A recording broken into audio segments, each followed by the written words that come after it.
Ayan mga brother, for today's video, ito special unit mga brother, ano? This is a FTR forward 8 stud 11 arang gulong, 20 feet ang haba ng kanyang body, 3 wiper.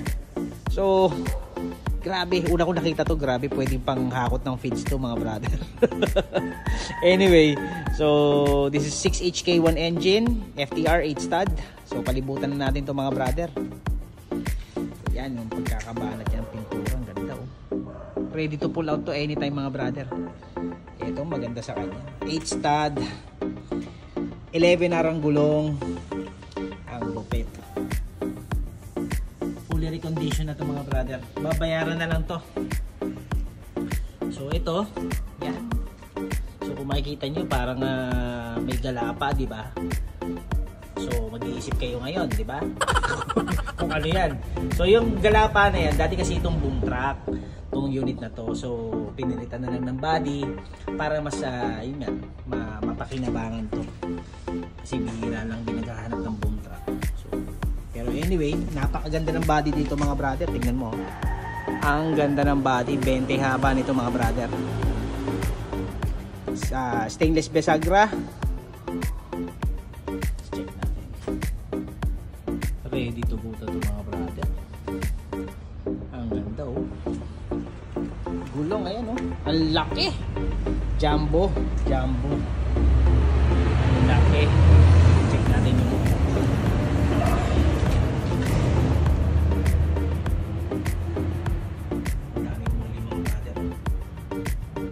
lang yung camera. Anyway, let's move forward. So, ayan. Ang ganda, ang taas mga brother. Ang ganda ng body niya oh. Alright. Siyempre maganda rin yung presyo nito mga brother. Lalo na ngayon, ang taas na ng tax. Ang taas ng tax mga brother. Ready to go. 6HK1 mga brother oh.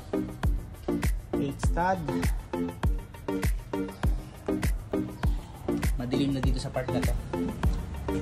Anyway, so check natin.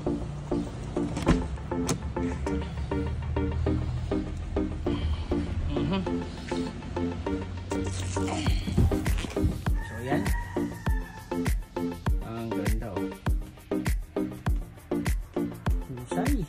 Backbed. Okay ito. Ang ganda. Babayaran na lang to mga brother. Ang ganda. So yan, kung gusto niyo itong unit na to, PM lang or kontakin ako sa number na nandiyan sa screen. This is a forward 6HK1 FTR 8 stud. 20 feet ang haba ng kanyang body. So ayan, pangkarga ng bigas, palay, feeds, tsaka mga kung anong heavy na po pwedeng pangarga dyan mga brother, dahil napakaganda ng mga pang-ilalim itong unit na to mga brother, ano. So yan, PM lang. Alright, thank you.